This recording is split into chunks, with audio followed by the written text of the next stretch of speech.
Hello guys, welcome and welcome to Metier International Academy, one of the leading academy in training nurses and the nursing competitive exam as well as IELTS and NCLEX and OET training. And welcome back to Magic Pill session. So in Magic Pill session, as you all know, we are discussing the repeatedly asked questions in the competitive exams. Not only the questions, we are also discussing the additional golden points with the key points. Okay. So here also today we are going to discuss very important repeatedly asked questions, and these are all related to critical care aspects. Okay, so watch the video till the end. Definitely it will be so much useful for you. Okay, fine. So let's begin the session with a motivational thoughts. Dream as big as you can dream, and anything is possible. Always I used to say, for some people smart work works a lot, and for some people hard work works a lot. Whatever it is, if you are keep on trying for your goal, for your ambition, definitely you can reach the goal very easily. Okay, without failure you cannot reach the success. Actually speaking, failure is the first step of success. So keep on motivating yourself. No one will come to motivate you, you have to motivate yourself. Okay, so keep on push yourself. Definitely on your fine day you will achieve your goal. Okay, so with this thought, let's start this session. As I mentioned already, repeatedly asked NORCET questions we are going to discuss along with the key points or golden points. The first question is going to be hypertonicity and scissoring leg movement or expected clinical finding in which disorder? Okay, so this is the question. Two key points they have mentioned here. The first key point is hypertonicity. Hypertonicity in the sense strong muscle contraction, otherwise spasm. That is called as what? Hypertonicity. The second key point is scissoring of the legs. I will be showing you the images later. First, these two key points is very, very important in order to solve this question. Hypertonicity and scissoring leg movement are present in which disease condition? Okay, so this is the question. Let's see the options. They have given four options like autism, cerebral palsy, mental retardation, and schizophrenia. Okay, so among these four options, which is going to be the right answer? The right answer here, which is related to hypertonicity and scissoring leg movement, is cerebral palsy. What is that? Option B, cerebral palsy is the right answer. Why I have selected this answer? These are all the two key points which made me to select this cerebral palsy. The first key point is hypertonicity and second key point is scissoring leg movement. This question asked repeatedly in the exams. What is cerebral palsy? It is a congenital neurological disorder where the development of the brain is affected. Development of the brain is affected. In that case, it is called as cerebral palsy. Here, the upper motor neuron, see there are two types of neuron as you all know, upper motor neuron, lower motor neuron. In cerebral palsy, the upper motor neuron is getting affected because of the damaged upper motor neuron and poor development of the brain. So what will happen, muscle spasticity is going to take place. That is hypertonicity of the muscles will take place, which leads to scissoring leg movement. Understand guys? So this is the pathology behind this condition. Let's see the rational and the additional golden point which is related to this question. So from this golden points also you might get the questions in the exams. Okay, so the golden points are the symptoms of scissoring gait. It is caused because of abduction of the legs. I will be showing with the image so that it will be easy for you to understand. Okay, abduction and adduction. This is the normal fundamental thing what we know already. Adduction means, for example, I can show here. Adduction means just near to the body, and abduction means just away. Okay, so here what is happening, because of strong muscle spasm or hypertonicity, strong adduction is taking place. Adding, adduction is taking place. Because of the adduction, the movement of the legs is going to get affected. The thigh muscles are going to hit and the knees are going to go like a scissors. Okay, so it is happening because of what? Hypertonicity, upper motor neuron damage, and cerebral palsy. Okay, guys. So you can see the images here so that it will be easy for you to understand. And also I am giving the additional key points. From these key points, you will get the questions. And image-based questions are very common nowadays. So please look at the image. Okay. First, let me show you about the scissoring gait. This is the scissoring gait. The word scissoring gait is coming means immediately what thing is should come into your mind. Cerebral palsy, upper motor neuron damage. Okay. So here you can see scissoring gait. The crashing of the leg is taking place. You can see this is the affected person. Both the thighs are abducted, closely, sorry, not abducted, adducted. Okay. Closely added to each other, tightly pressing each other. Okay. So here you can see both the knees and both the thighs are closely touching each other while walking. The tightness will be present. Okay, see how they are walking. One knee is coming forward and another knee is going backside. Okay, so this kind of posture or this kind of gait will be present, scissoring gait. And this is the first point, scissoring gait, hypertonicity. Okay, these are all the first 2 points. The third important key point what you're supposed to remember is how they are walking. See, scissoring gait is different, but how they are walking in the feet. In the feet, you can see here in the feet how they are walking. Here you can see very clearly they are using only the toes. They are using only their toes to walk. Okay, you can see here who walk on their toes with bent knee. Okay, so this is the another classical sign which is related to cerebral palsy. So for 3 things we have seen: scissoring gait, hypertonicity, and the person will walk on the toes. Okay, and bent knees will be there like this. Clear? Yes. One more additional key point is there which is related to cerebral palsy, that is crouch gait. C-R-O-U-C-H. Crouch gait. What is crouch gait? If you are getting the images like this in the exam, you have to write crouch gait, commonly seen in cerebral palsy. Crouch gait means you can see X-like gait is present. Okay, why this X-like gait is present here? Let me on the highlighter, one sec. Yes.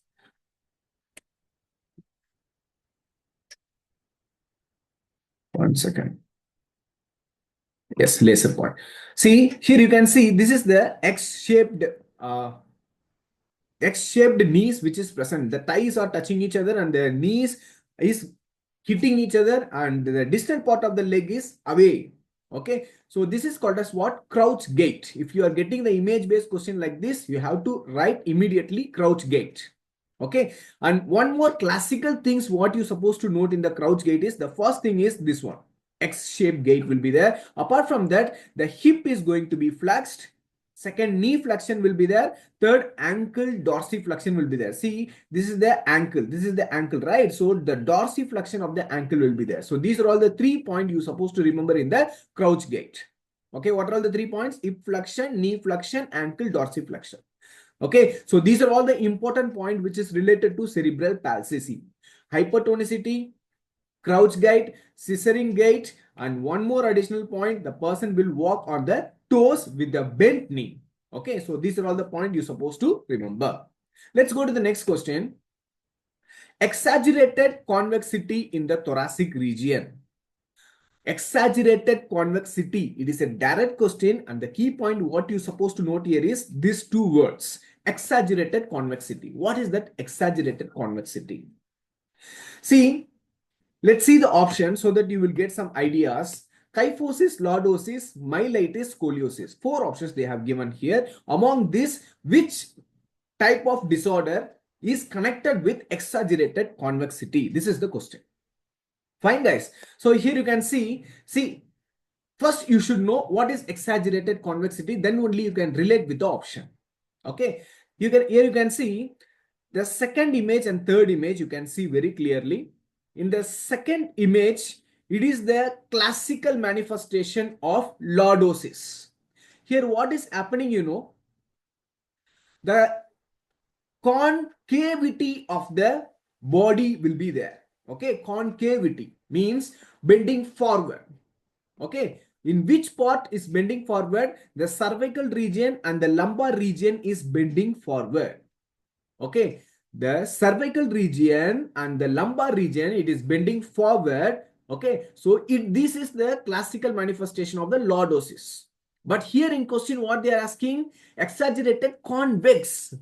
Okay, so if this word is present means immediately you have to think about the third image. In the third image, you can see very clearly the body posture, it is going inside like a convex, Okay, one more, the answer is kyphosis. I will be showing one more image. Okay, yes, here you can see the convex is present, that is the C-shape inversion is present in this area, and if you see the back, it will be like this C-shape. Okay, so this is called as what? Dorsally exaggerated thoracic curve. Dorsally exaggerated thoracic curve. Okay, the back side it is going like this, and inside it is like a convex. This is the convex. Okay, so in the thoracic curve, if it is in convex and backside there is a C-shaped elevation, then it is the classical sign which is related to kyphosis. Which is related to what? Kyphosis. So that's why we selected option A, kyphosis. So 2 points you have to remember here. The first one is hunchback. Hunchback is nothing but the C-shaped elevation is present, right? This is called as hunchback. The first key point. Second key point is dorsally exaggerated thoracic curve. The thoracic curve is just going inside like a convex. Okay, so these 2 points you're supposed to remember. Fine. So if this hunchback, dorsally exaggerated thoracic curve, convexity, these are all the point. If it is coming in the questions means you have to think about kyphosis. Okay. The next, lordosis. Lordosis already I have explained. You have to check for the cervical curvature and lumbar curvature. The normal cervical curvature is 30 to 40 degree. The normal lumbar curvature is 40 to 60 degree. Okay. If this cervical curvature is more than 40 degree or the lumbar curvature is more than 60 degree, and that condition is called as what? Lordosis. You can see here, this is the lordosis. The second image is the lordosis. Third image is the kyphosis. Fine. The next important thing repeatedly asked question is related to scoliosis. See, scoliosis means what we know, S-shaped curvature of the spinal cord or vertebral bones will be present. Okay, this is what the basic knowledge we used to have. But nowadays in the exam, they will not ask questions like that because they know that we can answer very easily. They will be take some key points and they will be asked, for example, they will be asking like uneven shoulders are present in the vertebral bones means what kind of disorder we can expect or suspect. Okay, and they will be giving kyphosis, lordosis, myelitis or scoliosis.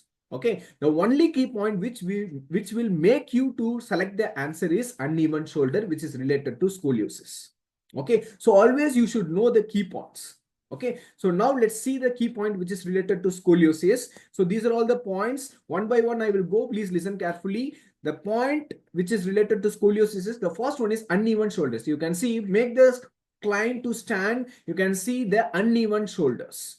Okay, one shoulder will be slightly higher and another one is slightly lower. The first point. The second one, the shoulder blade, it is nothing but scapula. The scapula blade, one side it will be protruded out, another side it will not be that much protruded. You can see the difference, variation between the two scapula blades.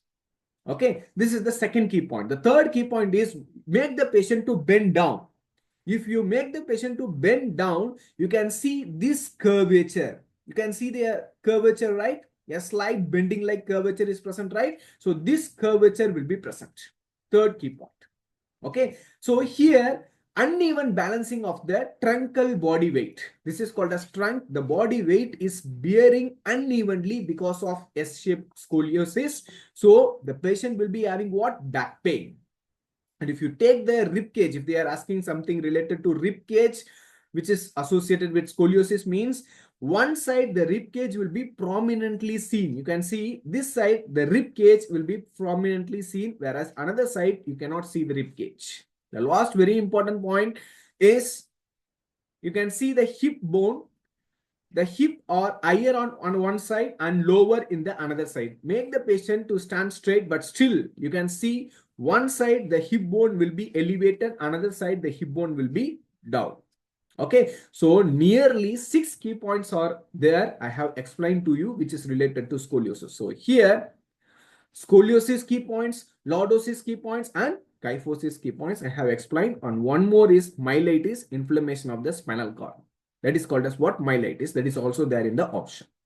Okay, so always study with the key points. Okay, guys. So 2 questions I have completed with the golden points. The third question is, what type of dressing should be applied and how long it should remain in place? What type of dressing should be applied and how long it should remain in place after removal of the central venous catheter. You know that central venous catheter, they will be inserting in the internal jugular vein or in the subclavian vein or in the femoral vein. Okay, fine. So now in this question, what they are asking is, they are going to remove the central venous catheter.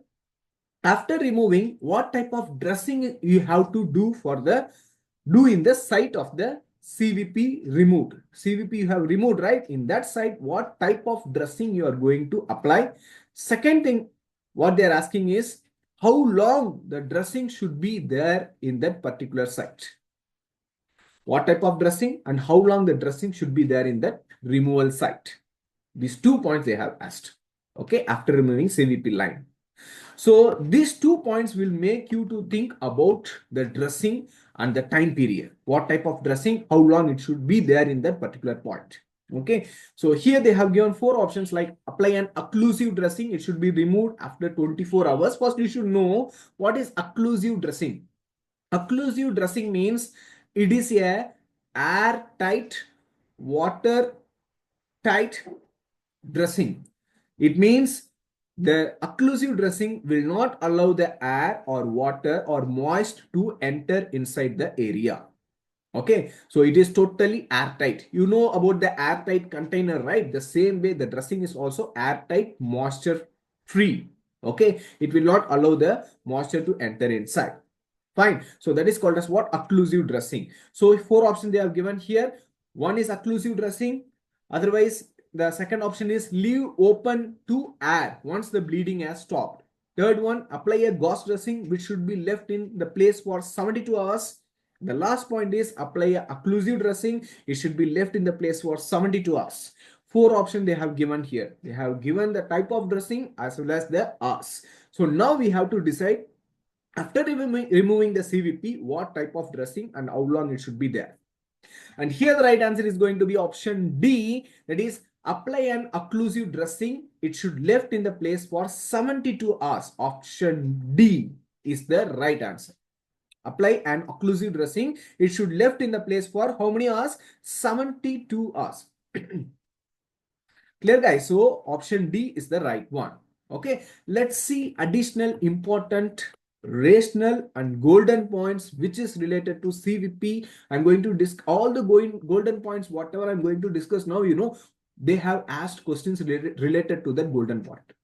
Okay, so understand and observe very carefully. Okay, fine. The first thing is, most common site for CVP insertion, you all know that jugular vein, subclavian vein, femoral vein. You can say, tell like that.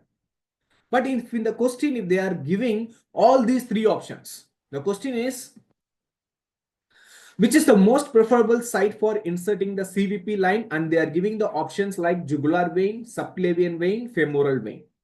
Then which option you have to select? Right? So you have to think, right? Fine. So among these 3, all these 3 are correct answer, but we have to give the priority.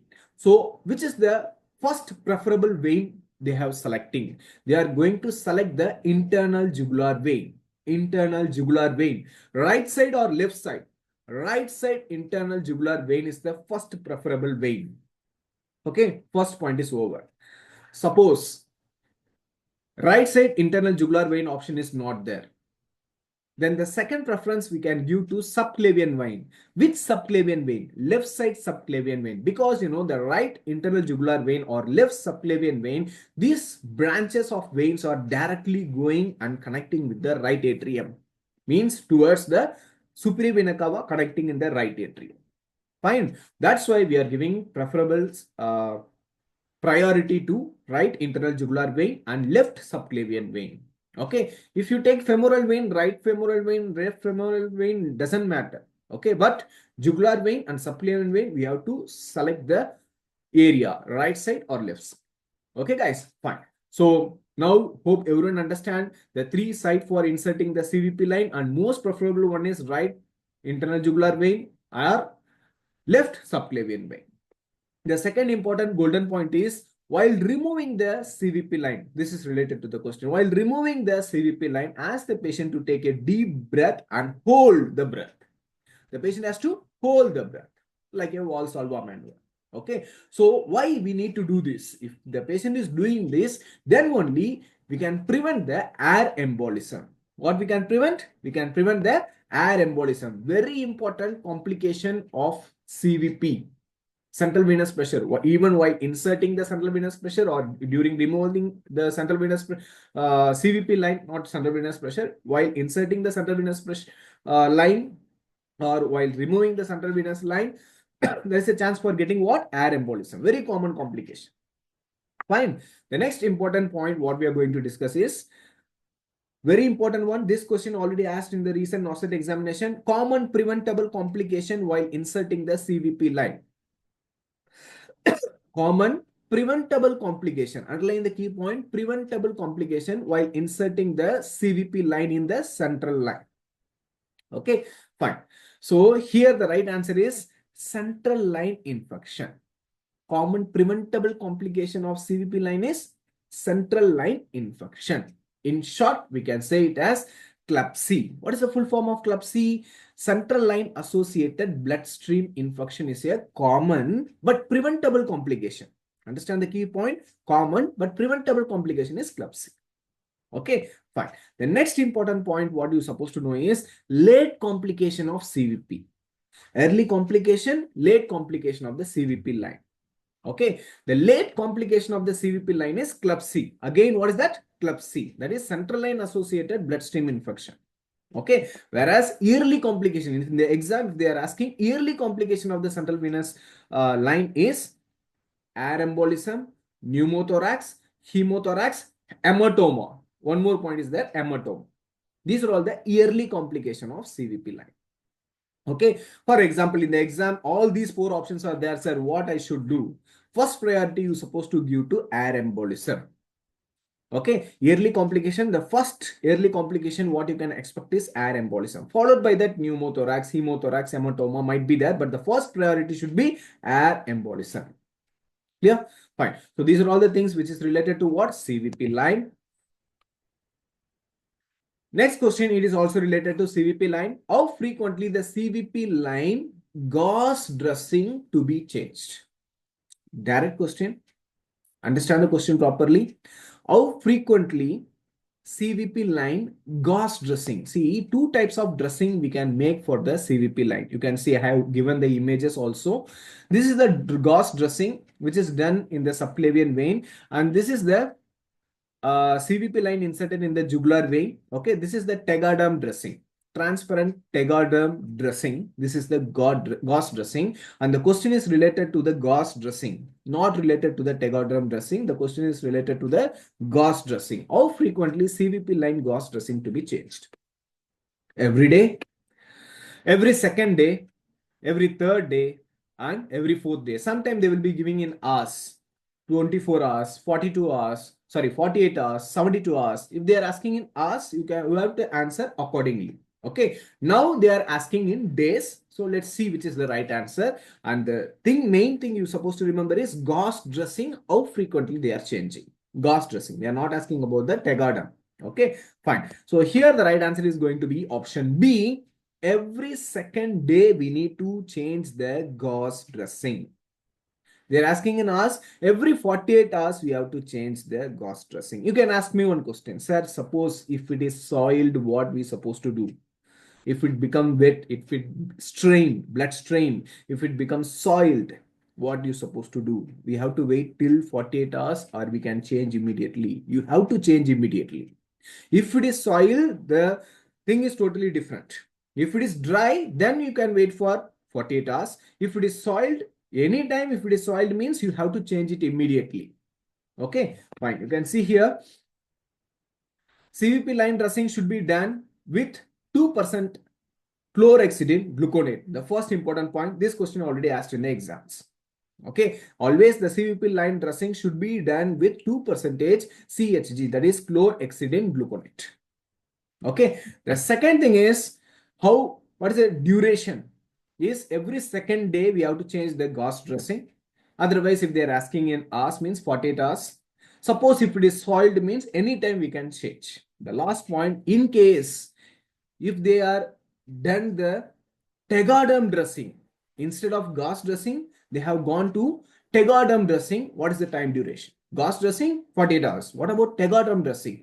We can wait for 5 to 7 days. Every 5th day or 6th day or 7th day we can change the tegaderm dressing.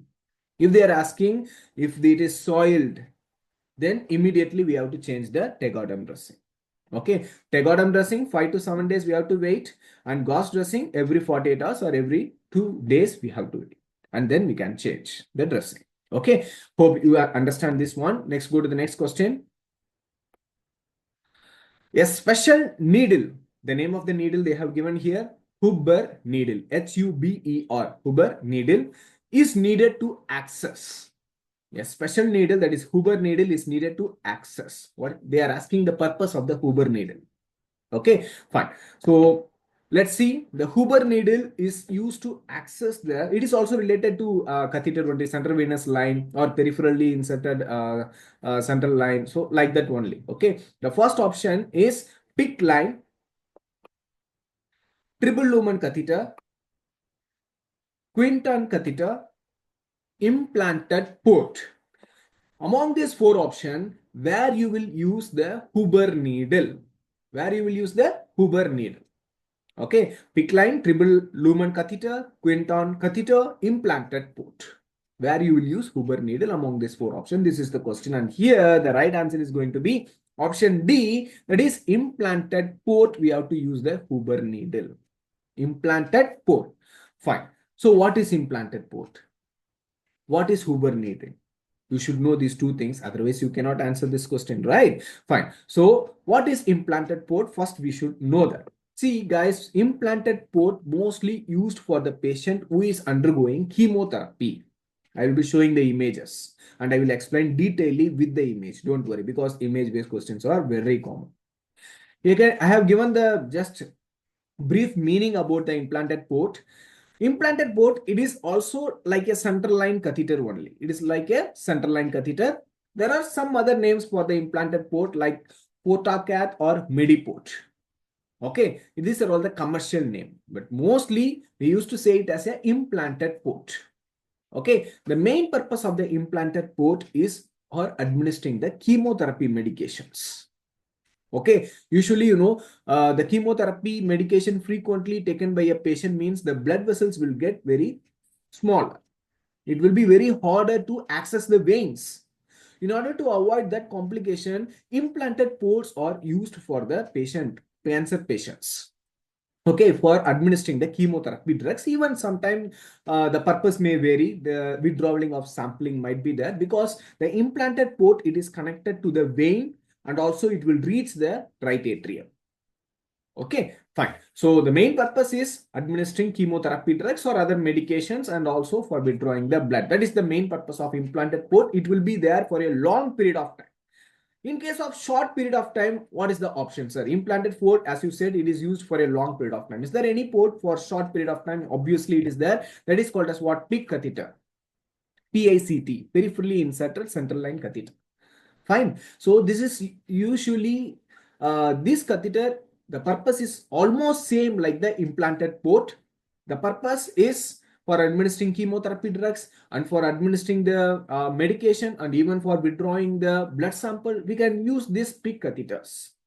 Okay, fine. But the time period is going to be short. For a short time period, we can use the PICC catheter, and for a long duration, we have to go for implanted port.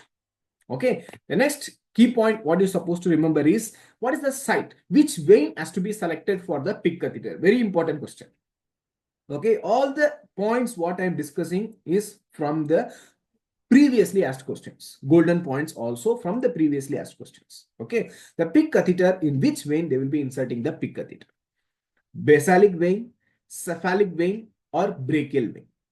Okay. Most preferable one is basalic and cephalic in the arms. Okay. Basalic and cephalic. Otherwise, they can go for the brachial vein.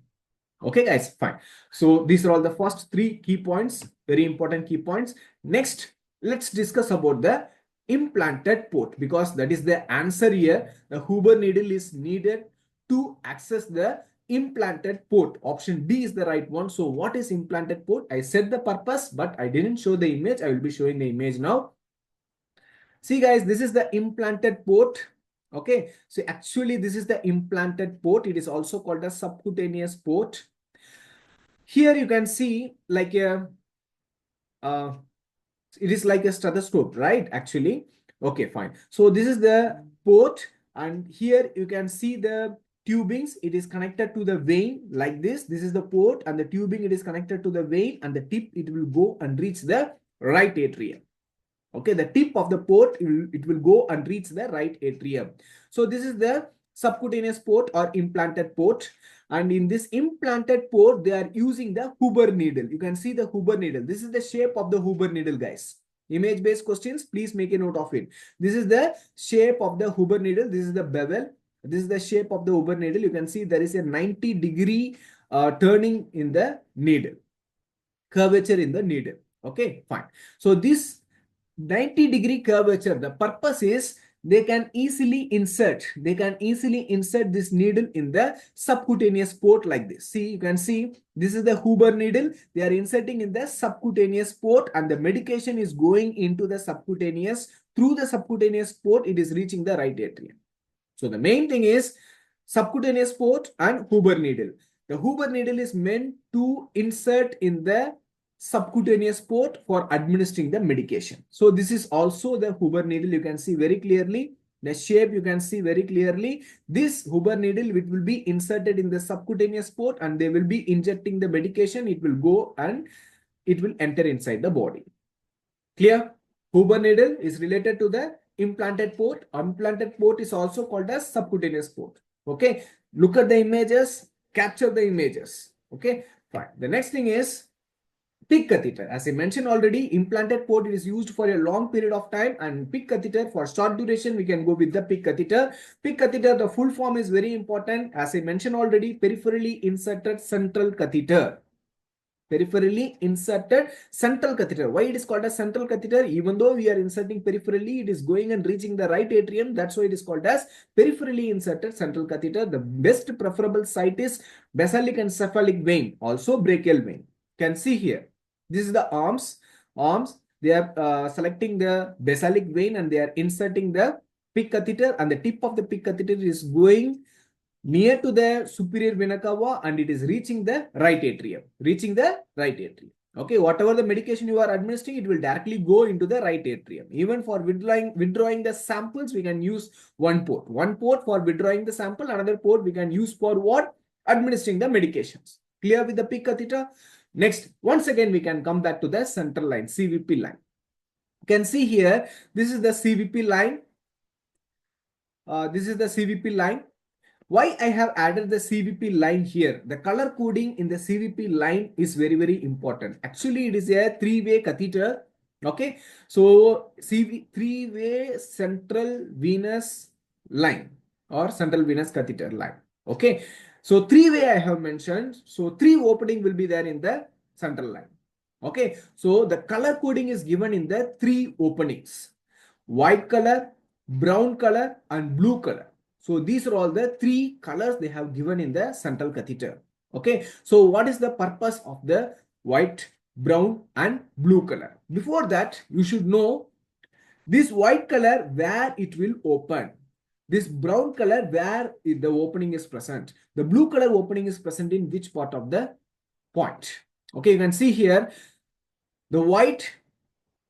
First, let's go with the brown. The brown opening is present in the distal exit. Here, the brown opening is present. If you are administering medication through the brown port, directly the medication will come and it will eject in this area, distal exit. So brown means distal exit and blue means medial exit. The opening is present in the middle, and white means proximal exit. The exit means opening will be present in this area.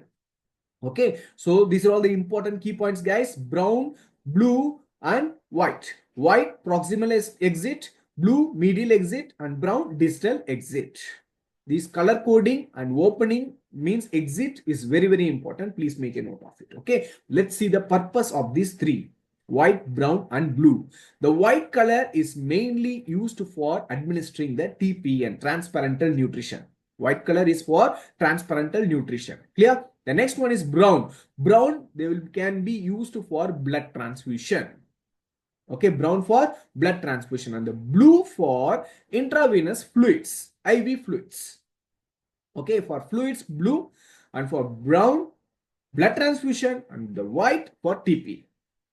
Okay, so we have discussed very clearly about the implanted port or subcutaneous port, and also the Huber line, and also PIC catheter, and the port and color coding and opening of the central line catheter and the purpose of these openings. One more additional point I would like to discuss along with you, that is Quinton catheter, because Quinton catheter is one of the option which we have seen in that question. So what is Quinton catheter? It is also called as non-tunneled catheter. You can see this one. This is the Quinton catheter. Okay, this Quinton catheter is mainly used for short-term emergency situation. For example, immediate dialysis. The patient is admitted in the hospital. Immediately the dialysis has to be taken place, means they can go with this Quinton catheter. They will be inserting this Quinton catheter in the veins and they can start the dialysis. So Quinton catheter means for the short-term purpose, in case of any emergency like short-term dialysis, and in case of operating room intensive care unit, we can go with this Quinton catheters. Okay, guys, fine. So the Quinton catheter, hemodialysis catheter, means short-term purpose only we will be using this Quinton catheter for the dialysis, not for long-term. Okay, guys, for long-term we can go for fistula, all those things. For short-term emergency purpose, we will be using this Quinton catheter. We'll be inserting in the veins. Okay, fine. So these are all the important points we have discussed, guys. Today, hope everyone understand the session. All the questions and also the additional golden points, key points, whatever we discussed, everything is important. Everything is very, very important for your upcoming exams like NORCET 8 and also any other competitive exam. Fine. So one more additional information I would like to add here. In Delhi, Saket branch of Metier International Academy, from 2nd January, that is from tomorrow, the course is going to be launched in Saket branch. That is Max Hospital is there in the Saket, right? Max Hospital, gate number 6, just opposite to that, Metier International Academy is located, situated. So there we are launching the Metier AIIMS NORCET 8 offline batch.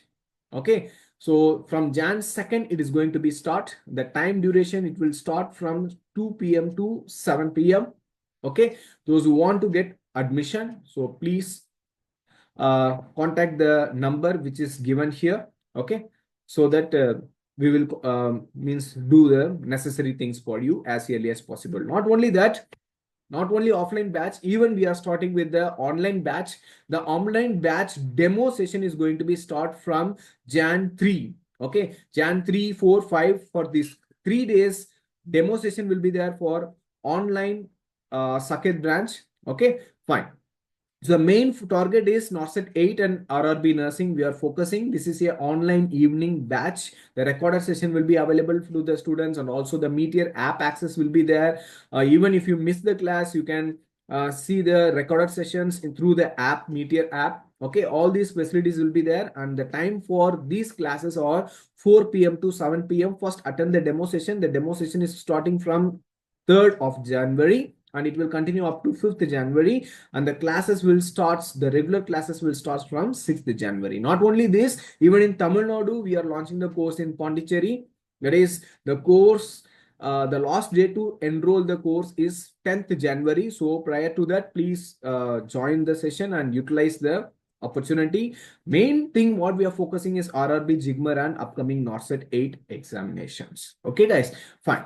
So anywhere, any doubt related to the questions or related to the how to join in that new batch, you can just drop your message in the comment section. We will approach you.